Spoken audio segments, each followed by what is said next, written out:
This is Hear Me Out. I'm Celeste Headley. At the time of this episode's release, we are days away from a potential government shutdown again. As is the case every time this happens, there are a few key issues that seem to derail all negotiations. Chief among them, this time, funding for Israel. But one thing that doesn't seem to be on the chopping block is the perennial third rail of American politics, Social Security. About 10,000 baby boomers retire every day, and the ratio of taxpayers contributing to Social Security versus retirees who need it is shrinking. So as the program rockets toward insolvency, in its current form at least, let's talk about Social Security as it exists now. Is it really the lifeline it's intended to be, or is it funneling money away from people who need it? These days, you've got retirees that are generally wealthier than the people who are funding their retirements through Social Security. It's a transfer of wealth. Eric Boehm of Reason Magazine joins us to touch the third rail and argue for changes to Social Security. Stay with us. Welcome back to Hear Me Out. I'm Celeste Headley. The Social Security Act was signed into law on August 14th, 1935. At that time, there were 7.8 million Americans who were eligible to receive benefits. The first person to receive benefits was a woman named Ida Mae Fuller. She received that first monthly check in 1940. She was 66 years old, and her check was $22.54, the equivalent of $498 today. Interestingly enough, according to the History Channel, Ida was a staunch small government conservative, and in the 1970s, she went on record opposing Social Security payout increases. When Ida died in 1975, she was 100 years old. She had paid into Social Security a little less than today's equivalent of $550. During about 4 decades of retirement, she received more than 900 times her investment. Now, it probably won't shock you to hear that times have changed since Ida Mae Fuller got that first check. For one thing, as I mentioned, in 1935, less than 8 million Americans were eligible for Social Security. In 2020, almost 70 million Americans received Social Security. It's an important lifeline for a lot of retirees, but it is also a program that seems kind of untouchable for both parties. The third rail, it's been called. With insolvency coming as soon as 2033, it seems inevitable that something will have to be cut in order to keep Social Security afloat. The question is whether those cuts are other welfare programs or Social Security itself. Joining us to discuss this is Eric Boehm, a reporter at Reason Magazine who has written extensively on Social Security. Hi, Eric. Hi, thanks for having me. Okay, so I don't want to characterize your opinion here. I mean, this podcast is taking mostly relatively unpopular opinions and showing that we can have a civil disagreement about them. So what is this opinion you have about Social Security? Well, I think really before we get into that, I think we need to frame things a little bit, basically along the lines of what you did there at the start, but I want to just get a little deeper on that. Social Security was a program that was created really to protect against destitution in old age. Like that's where this conversation should begin because that's really the origins of the program. And we were talking about like destitution and poverty in the 1940s, right? Which is very different even from what we think of as poverty today, a different kind of problem. So look, the idea that people who are too old to work shouldn't be left to starve is, I think, a pretty noble one. And even as a libertarian like myself, somebody who doesn't think the government should do all that much, that still seems like a pretty reasonable thing for the government to do, to provide that sort of base level for people to stay out of old age destitution. But that's not what Social Security is anymore, by and large, right? There are still certainly some older folks out there who might need help making ends meet, but the retirees are one of the richest cohorts in the country these days. Like, they're some of the richest people in the country. So what you have as a program, the way Social Security operates, is that it's basically a conveyor belt of money. It's a transfer of wealth from people who are young and working and productive because it's funded with payroll taxes. And so it takes those tax dollars and transfers them directly to retirees. And unlike in the 1940s, these days, you've got retirees that are generally wealthier than the people who are funding their retirements through Social Security. So I think we need kind of a radical rethink of the program. We can get into some of what that might look like, or some of the more details of why that is.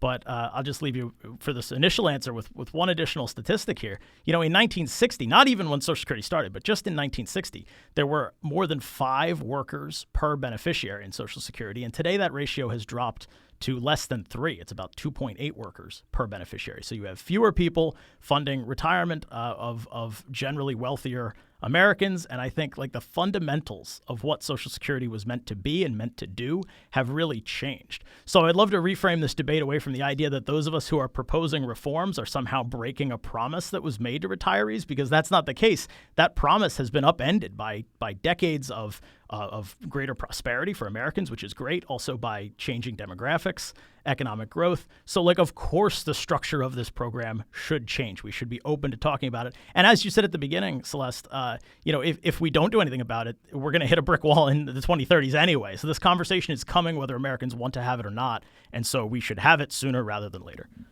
Okay, but you wouldn't be here if you were only going to tell me about what are very reasonable facts. Everything that you just said is all true and realistic. Sure. Yes. If nothing changes, Social Security will run out of money in 2033. That's what projections say. Even the Social Security Board of Trustees says the trust funds will be depleted in 2041. If it's depleted in 2033, payroll taxes will only cover 77% of scheduled benefits. All this is just facts. You would not be here if that's all you came to do. So clearly, your idea of how to handle this, it must be spicy. It must be something that some people will not agree with. So what is your solution to all of this? Sure. In very broad strokes, I think we should stop giving Social Security, or at least severely curtail what we give in Social Security to the wealthiest cohort that receives it, which are well-off senior citizens, well-off retirees.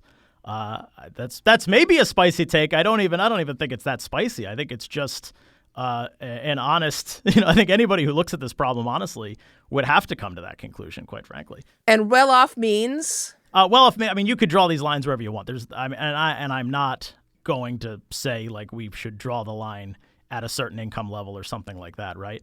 But when you look at the math here, what you're doing, and so this is the piece that I wrote this past week for Reason, is Republicans in the House proposed some pretty significant cuts to welfare programs, something like $150 billion that they would have tried to save by cutting out of the discretionary budget.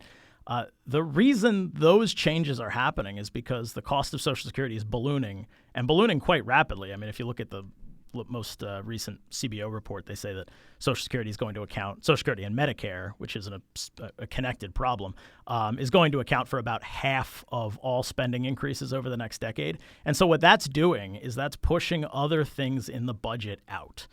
And that, if it's either pushing other things in the budget into a territory where we have to borrow more money to pay for them, and there is less of an appetite to do that these days in Washington. So if you're not going to borrow to fund the discretionary part of the budget, then you've got to get rid of it. So effectively, what the growth of Social Security costs are forcing policymakers to do is to make a choice between who gets paid first. There's not enough money to go around, so who gets paid first? Do we pay wealthy retirees first, or do we pay needy working class families, single moms with kids first? And I think, I don't think anybody could look at that and say, yeah, of course, the wealthy grandparents who have $1 million estates and huge nest eggs, those people should get paid before other people who might be needier, might be more hard up. So that's the basic question that needs to be asked here. It's a question that nobody's really asking in Congress because we silo off Social Security as it's mandatory spending. We can't touch that. Or it's the third rail of politics. We can't talk about that. But no, every year, every time we pass a budget, you're making a choice about what to prioritize. And Congress is prioritizing funding wealthy seniors over other things. And that could be anything. It could be welfare payments. It could be anything. It could be defense. It could be whatever. But if you're going to pay wealthy seniors first, it means everything else has to go.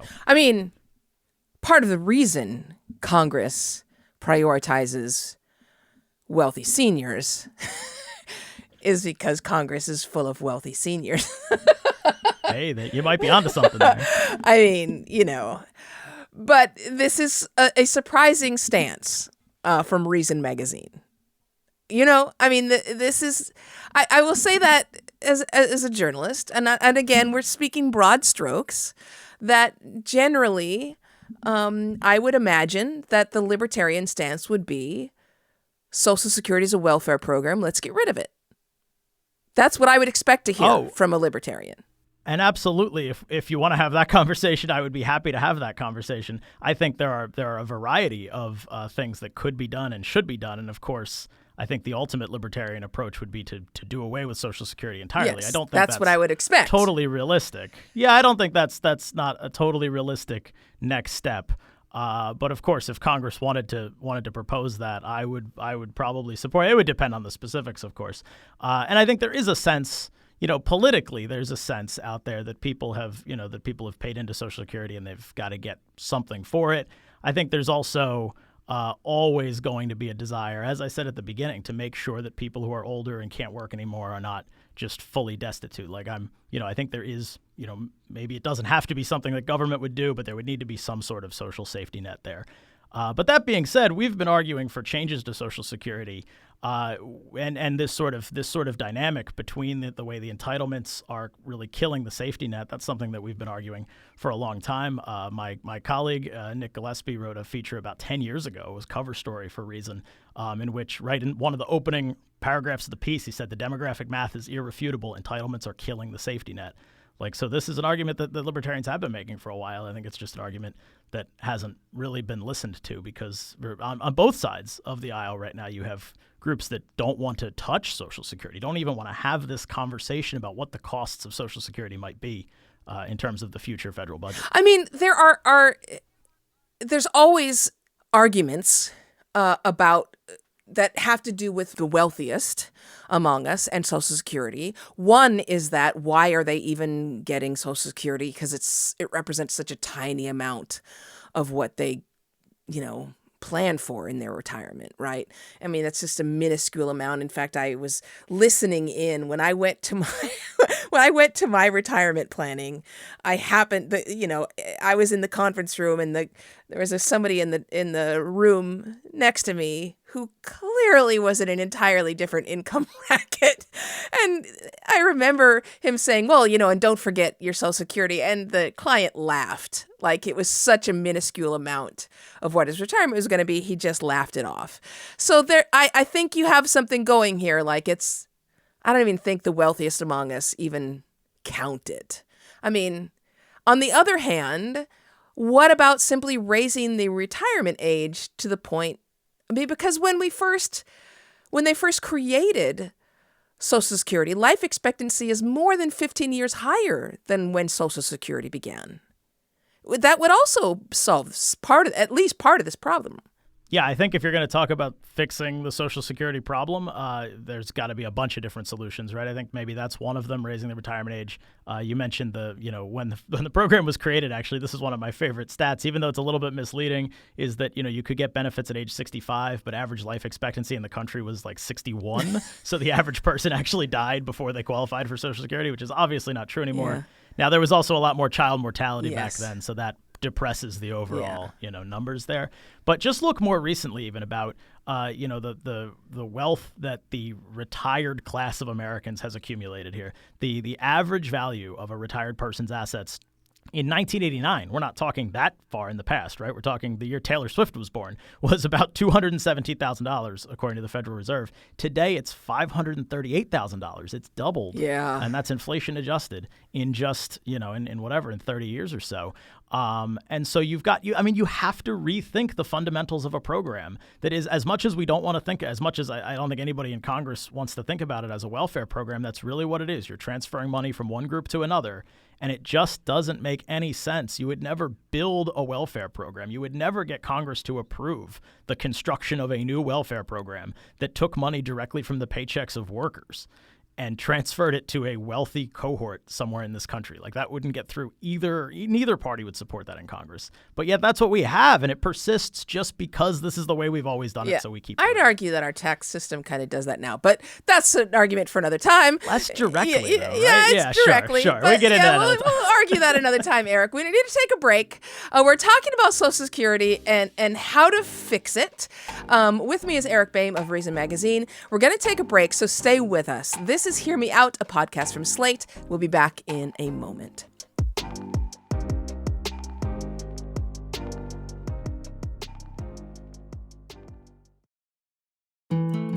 We all need advice sometimes. Right? Someone to say, I get it. I've been there too. But often it's hard to know where to turn, which is where we come in. Hi, I'm Carvel Wallace. And I'm Courtney Martin. We're both authors and journalists who love finding solutions to problems.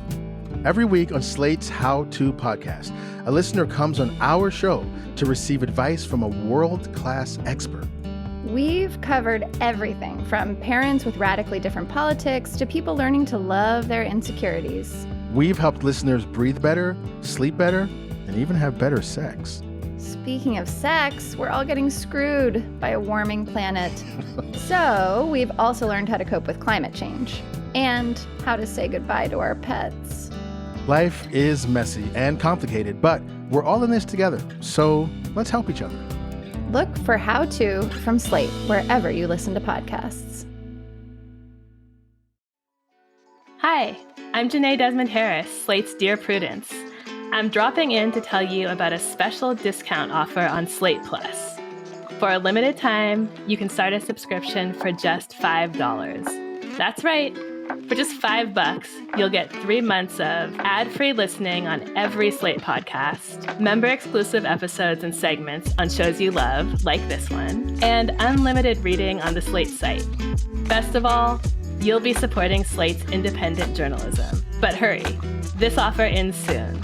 Get 3 months for just $5 by signing up today at slate.com/podcasts plus. That's slate.com/podcasts plus. And we're back. This is Hear Me Out, a podcast from Slate. And today we're talking about Social Security and how to fix it. I mean, if you want to talk about one of the issues that is just kind of a perennial argument, this is one of them. With me is Eric Boehm, a reporter at Reason Magazine, one of the, I guess, classic libertarian publications. And Eric's idea is that we should just stop giving Social Security benefits to the wealthiest among us. And I feel like this is an odd topic because it's hard for me to argue against that, Eric. I mean, you're right. You said this at the beginning. That is difficult for me to say, you're wrong. I mean, yeah, I'm not wealthy. I don't want to be paying into Social Security all my life and then have it go to Warren Buffett, right? He's well over retirement age. I don't want to have to be paying out to him. On the other hand, is this the best solution? Like, is this the most efficient way to fix the Social Security problem? So let's kind of let me walk you through some of the other solutions and see what you think. Because we've already talked about raising the retirement age, which to me feels like a relatively easy fix. But what about the Social Security tax cap? Because this gets brought up a lot. Some people who never make it to the Social Security tax cap may not realize that there is a cap that you reach a certain point. If you reach a certain point in earnings, I think the cap is somewhere, I think that it got raised to like $160,000. Once you reach $160,000, any income above that, you don't have to pay into Social Security. You don't have to pay your FICA anymore. So people who make more than $160,000 a year, they suddenly, somewhere in the year, get a raise because they're no longer paying FICA. And that only applies to like 6% of the working population. But that's the wealthiest among us, right? So if we were to remove that, we're talking, I looked it up before we came on to record this. We're talking about like over $1 trillion if we were just to remove that. If we just took that cap away and they simply had to pay into FICA out of all their income. We're not talking about a huge amount of money coming out of their paychecks each time, but it would, for the Social Security fund, it would represent a large amount of money. What about that?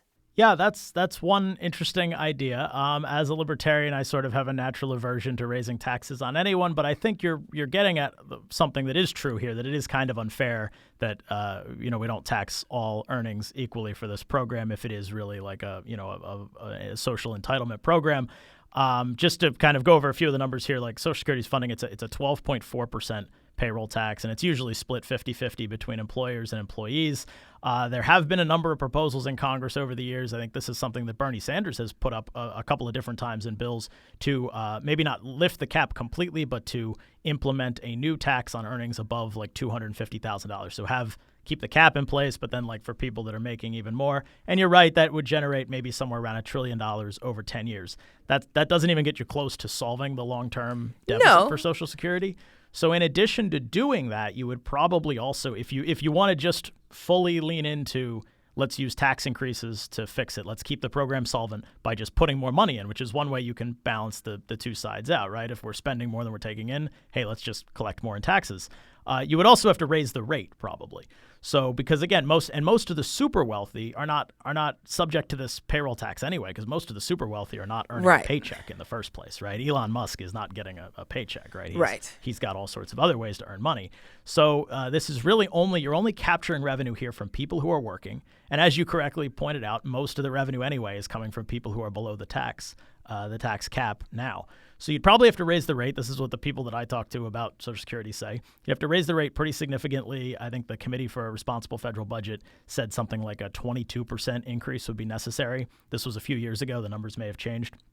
That's a huge tax increase on people, on working families, people who are dealing with inflation right now, right? You're taking more out of their paycheck to continue this conveyor belt of revenue from those people to relatively wealthy retirees.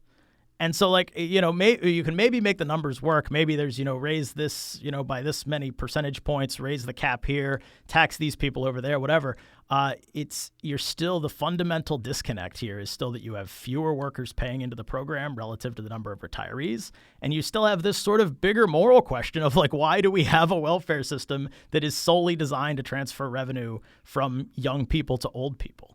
Again, I want to go back to that piece because I think it's a really good one, the one that Nick wrote for Reason about a decade ago, kind of predicting a lot of these problems.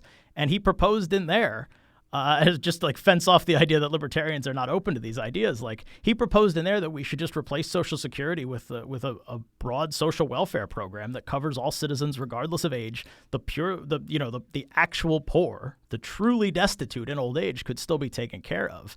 But that changes the math completely. Then you're no longer taxing, or maybe you're reducing the taxes on those working people who are actually trying to make ends meet, rather than talking about a plan to take more money from them at a time when they can't afford it. And I completely 100% agree with that. And this is not the first time I've agreed with Nick Gillespie. I'm an independent, by the way, not a libertarian, but I have a real problem with having our social support system be connected to jobs. I have a problem with a system that is trying to force people to remain employed, meaning that employers have an outsized power by connecting their very well-being and the health of their bodies to their jobs. Giving the rich way too much power over other people. That's a feudal system that I absolutely abhor. So if your solution of taking the wealthy off the Social Security benefits is sort of I guess you're proposing it then because this might be the most possible. I mean, I cannot imagine getting through Congress Nick Gillespie's idea. That's just, we're not going to get that through. Well, I would love to see some sort of a hybrid thing where younger workers can just opt out of the program entirely and rely on private retirement benefits. There have been studies that have been done that, like, if you take the amount of money starting at age 20 or 25 that you're going to contribute to Social Security over your lifetime, and you just put that into some form of a SEP IRA or something. Right. The Tax Foundation did a study like this a few years ago. They looked at 400. They had 400 different hypothetical people, so different, earnings over the course of their career, single family, or single, individuals are earning for a family, couples working, all this different stuff. They looked at all these different things, and all but 4 of the 400 cases that they looked at, people came out better off with some sort of like semi-mandatory private, Social Security system, where it's actually your money. Like, I think most people think of Social Security as like, oh, it's my money, I paid into it, I'm entitled to it. And that's not true at all. Like, your money is going to Mr. Jones up the street. Yeah, my money and you're is just hoping that you'll get paid by somebody. The baby boomer couple next door, yeah. Right. You'll just hope that you're going to get paid by somebody 30 or 40 years from now. I don't want to assume how old you are, but like, you're just assuming. I'm just assuming, I'm hoping that somebody years from now will pay for me. But if you privatize it, and this is maybe a slightly different conversation, but if you privatize it, it is your own money that you then look after and take care of and invest however you want. And I think that, obviously the success of like 401ks and private retirement savings show that works for many people. If it doesn't work for everybody, maybe you need some sort of a social safety net, but we don't anymore need this kind of broad Social Security program that's just an old age entitlement. I don't think it makes any sense. I don't think you'd ever build this system today in America of 2023. And so, like, why do we keep funding it then? We keep funding it, though, Eric, because the people who get elected to Congress are by and large elderly people. That's part of it, yeah. I mean, obviously, senior citizens have a lot of influence in our democracy, because they vote in larger numbers and they have a lot of wealth, which is kind of the root of this whole conversation, they're the ones right? who have money. They're the ones who donate. They're the ones who get elected to Congress. And frankly, once someone gets elected to Congress in either the House or the Senate, their wealth goes up exponentially. And then they become even more powerful and able to influence it. I mean, there is a vast amount of research showing that the older you are, the wealthier you are, the more you're able to influence policy, and the more you influence policy to benefit your own generation, your own class. I like the amount of agreement that we're having here, so let me actually propose one other thing that I think you and your listeners would really, I think this is like a thing that should be talked about more, right?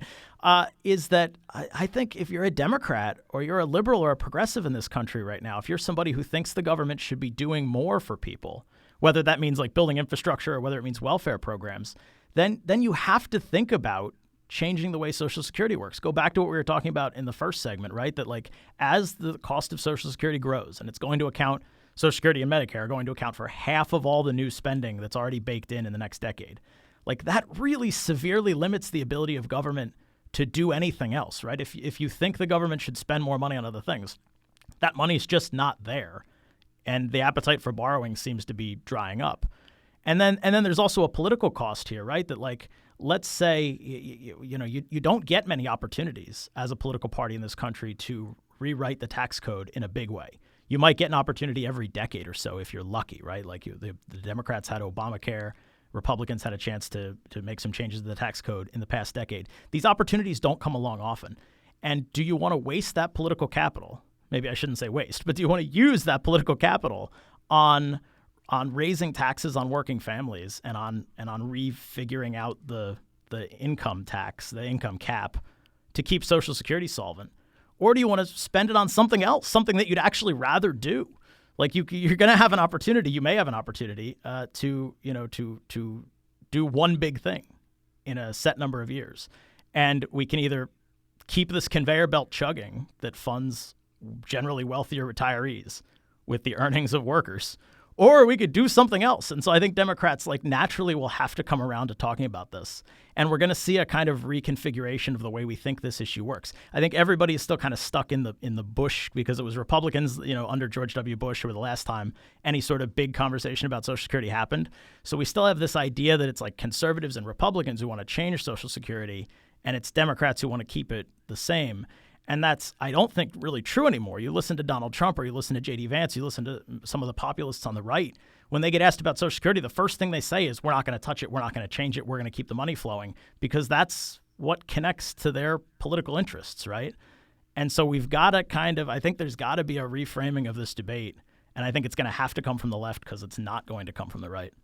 I mean, the thing for me is like, the focus that we've had so far is talking about individuals and the difficulty, the problems that we have in focusing on the wealthy and the working class and the poor in this country. And for me, some of the biggest problems is especially in our tax system, the focus on the power of corporations. Like, for me, that's the biggest issue, that this company sees corporations as citizens with power equal to an actual human being, and it focuses all of its benefits on actual companies, even that giving them more benefits than a person, which is part of the reason why Nick Gillespie's plan appeals to me, is because we need, by giving individuals actual autonomy and breaking them away from the power of a company, that means that we're no longer privileging a corporation to either take away your retirement benefits or not.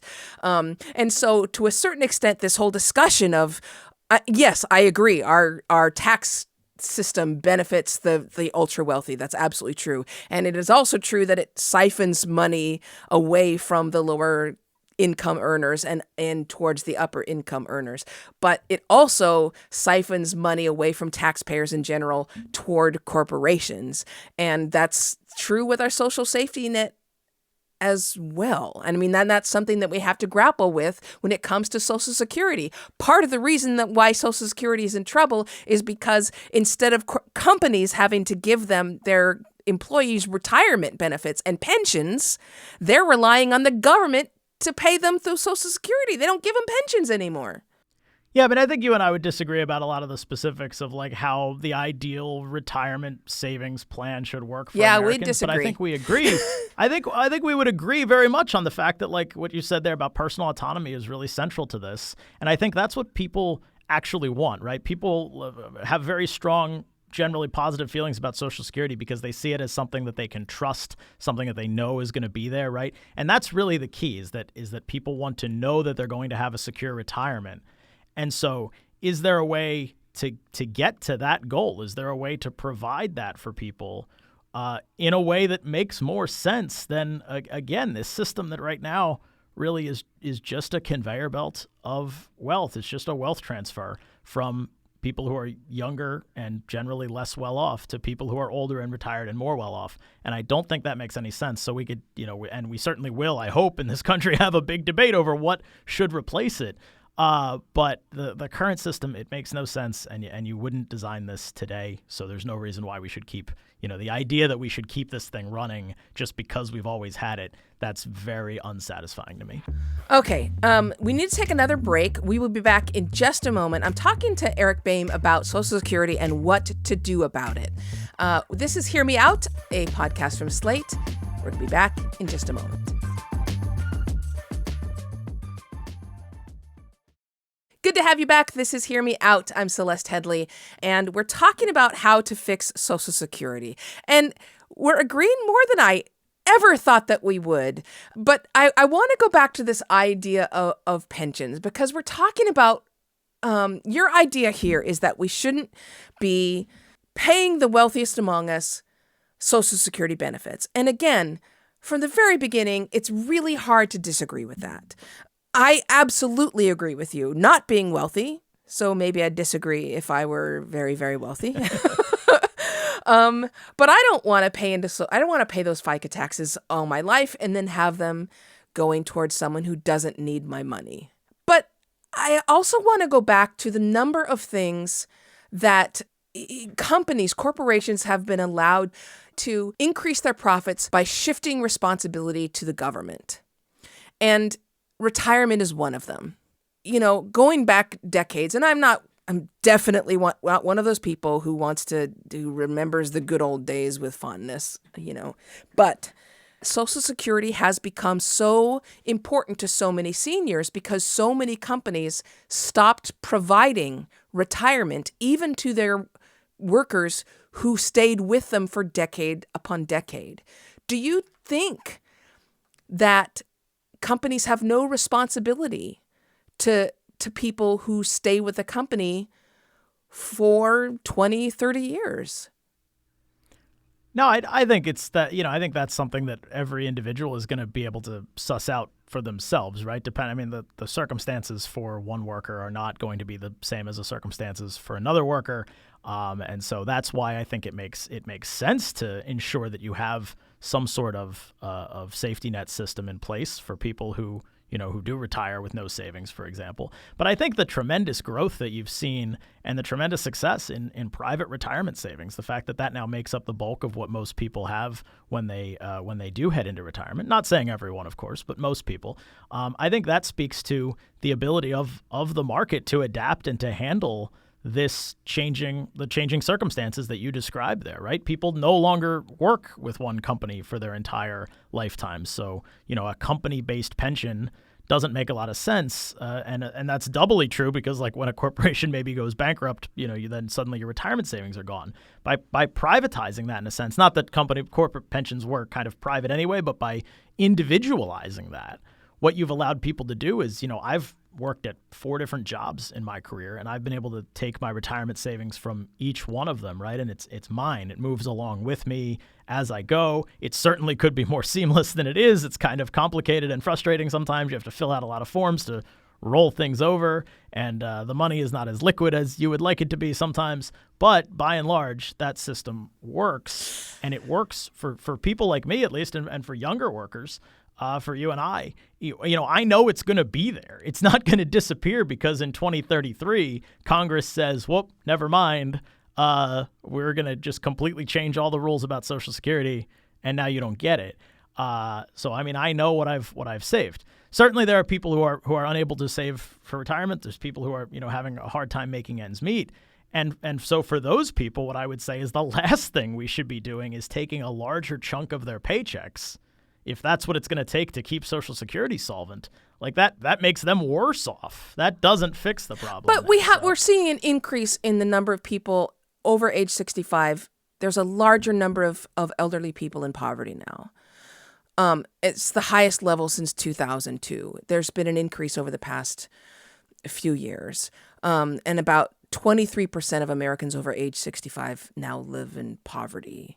So yeah, we have an uptick in elderly poverty, and I think that's a problem. More seniors are being pushed into poverty in recent years, and that means that for whatever reason, our retirement system is not working, and Social Security is not keeping people out of poverty.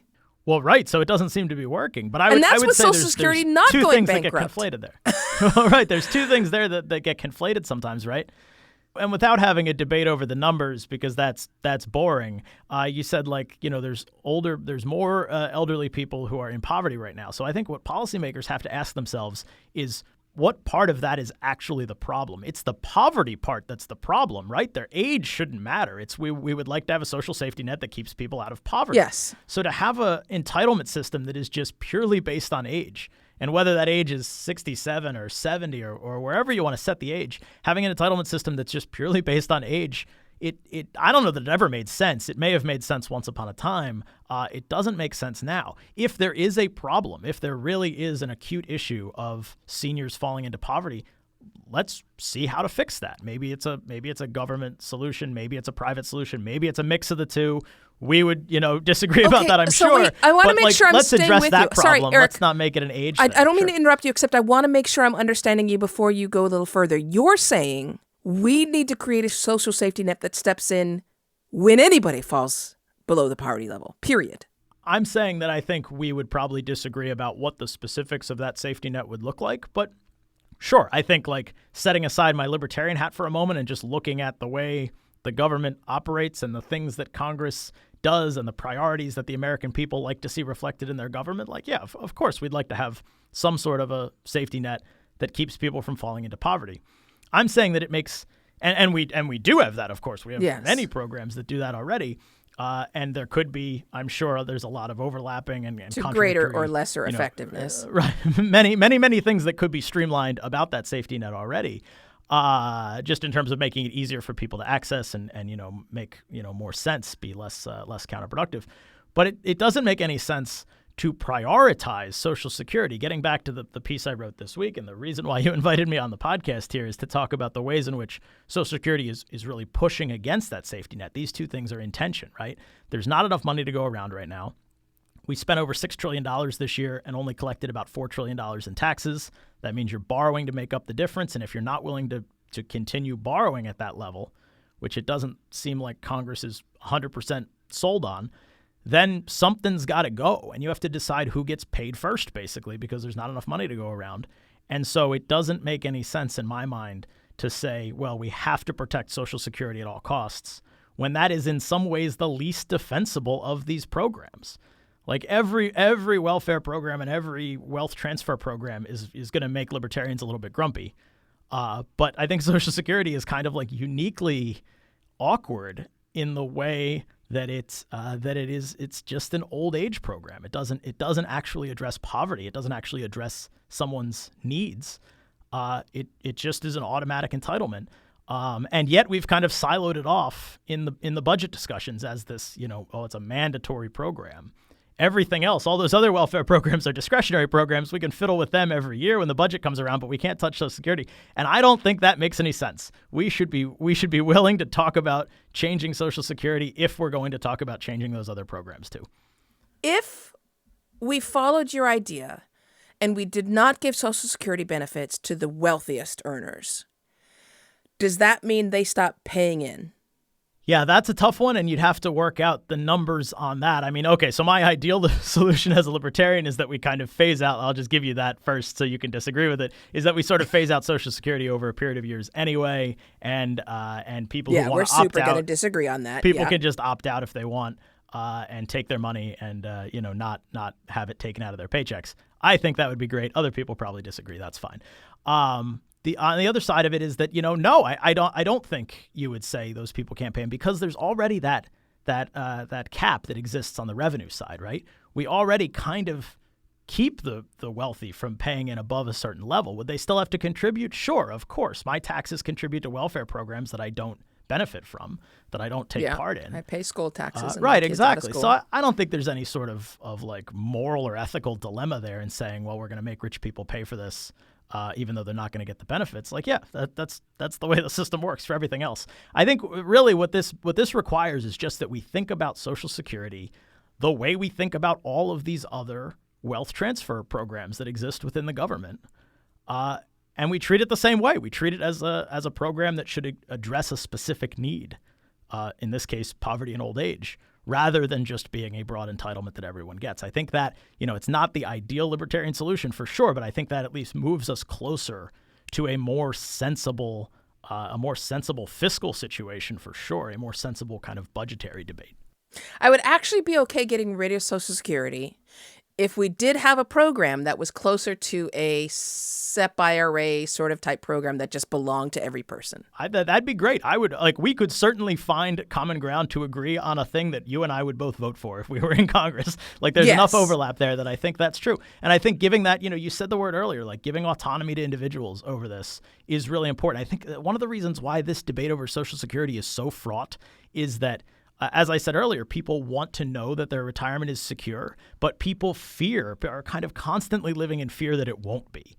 That Congress, those idiots that we can't trust, those guys could just take it away whenever they want or could make changes to it whenever they want. And that is really unsettling, and it should be unsettling. Like that's kind of unfair that we've set up this system that forces people to be dependent on future workers that don't exist yet and stupid politicians. And but that's what we've got. We've got this system that those two things get to decide the fate of your retirement benefits. And that's just dumb. It's just dumb. We should have something that makes more sense.